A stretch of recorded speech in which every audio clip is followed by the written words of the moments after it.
Hey, good morning. Yesterday is Tuesday, June 2nd. So I thought today we would spend some time on reasons why and reasons why not to become friends with the other shops in the area and the other ones that are doing it. And even more, we'll go farther than that. So stay tuned.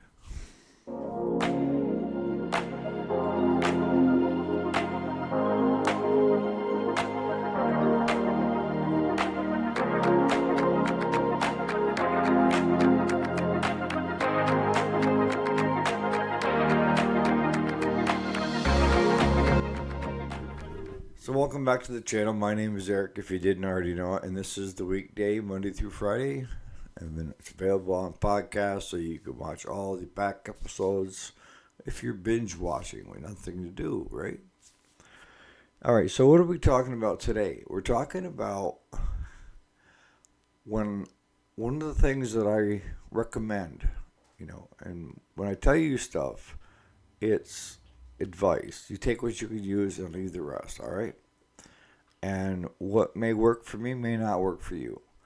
But one of the first things I did in this area was I went to the other repair shops that were doing the same thing we were doing. But we were selling more parts than repairs. And they were selling more whole goods, like riders and push mowers and snow blowers and we weren't carrying the floor plan. We didn't have that. So I wasn't competing on the equipment side, but the part side, you could say we were, and definitely the repair side. So what are the benefits and what are the downfalls? See, that's something that you have to think about for yourself. And the biggest benefit that I saw was that we could ask, whether it's a business question, you know, from an owner to an owner, or it's a mechanical question from a mechanic to a mechanic. It's nice to talk to somebody that's already doing it, been in the field for a while, and probably has seen it before. And when you align yourself with 3 to 4 other shops in the area, along with that comes a lot of advice, a lot of the hard knocks of learning it the hard way, right? So the first thing would be the sharing of information, right? And I would not think twice if I was looking at something that business sense of whether, how to advertise better, how to do this, to talk with the other guys. And they're all family owned businesses, okay? There's no big corporate. The only one that's big corporate is the one that just bought out the John Deere dealership. And we've already been friends. They kept the same people on. And I've already met the owners, and they're great. So,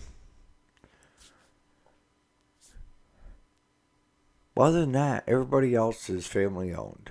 It's, one was owned by 3 partners, and one passed away, one retired, and one is still going strong. And his dad actually was one that started the business in the first place. So the swapping of information is probably the most critical part. And that is swapping information from a business sense to if my mechanic, if Claude has a question about something, he knows that he can get on the phone and call over to the John Deere dealership, the farm tractor repair business that's over next door or over probably a town over, so about 12 miles away. The other local Husqvarna, Steel, Mahindra dealership that's over here. You got the one towards Governor that is Cub Cadet, and they're carrying New Holland, I think it is. And then the equipment dealers we also are friends with. because they're mom and pop. And Rich, I've known him for 30 years, and he owns a farm equipment dealership. They handle a lot of the small equipment for like the compact tractors and stuff, which most of the stuff that he carries are sold to homeowners that have compact tractors now, whether it be of 3-point hitch finishing mower to brush hog to rototiller, you name it, they've got it. So sharing of information is probably the biggest point. And with that sharing of information, also comes be careful of a certain customer. And, in the beginning, I was kind of skeptical. I was. Because I was thinking, my line of thought is sometimes for this person to have a bad repertoire with a customer, it might be the approach. And my approach is different than the others. Each one of us is a little different. But the information they were passing on was that not only did one shop get burnt, but a number of other shops. And so you had all these different things. And in the beginning, I thought, well, my way is probably better, so I take on that customer and then get burnt. Whether it's for non-payment or it's the customer from hell that nobody wants to deal with. And if you're in a position of where you're just trying to get started, you kind of can't kick anybody away, right?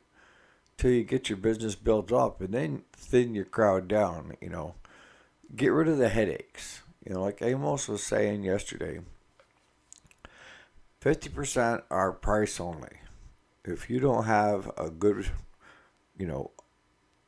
price on your product, price on your parts, and your shop labor rate isn't half of what everybody else is, they don't want to deal with you.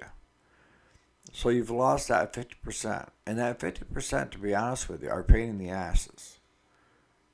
All they want is a part, and they want it as cheaply as possible. They want everything as cheaply as possible. Can't blame them, but if you want quality work, you're going to pay for it. All right? Or go do it yourself. That's what YouTube, these videos that we put out. So that information is also valuable.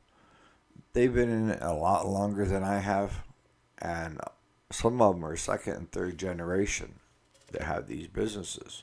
Yeah.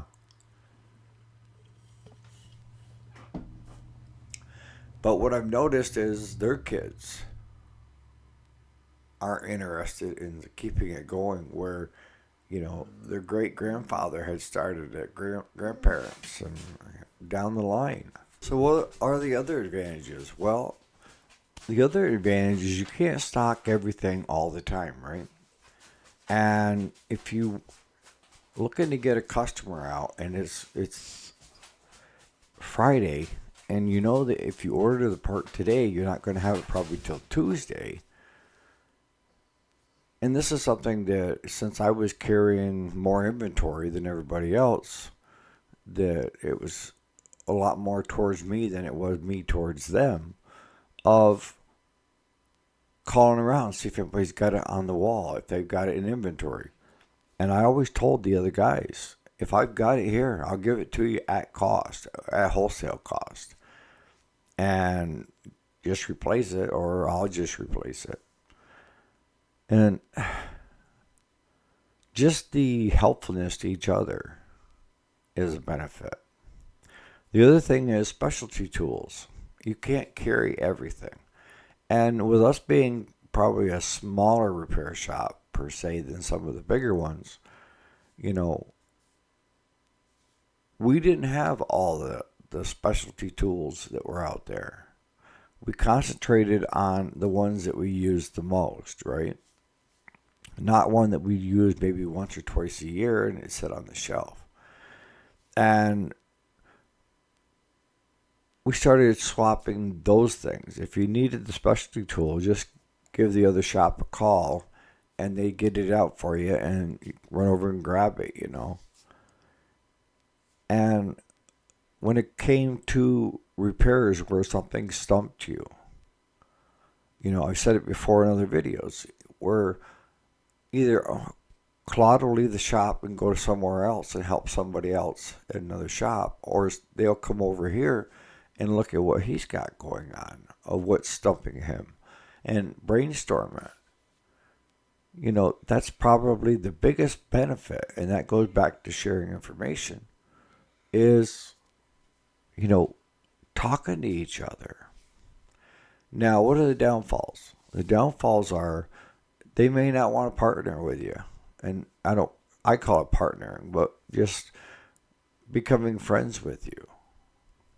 Because if you're just starting out and you're trying to partner with everybody, they may think that, you're just looking for work, you're just looking for information, and you don't have anything viable to give back.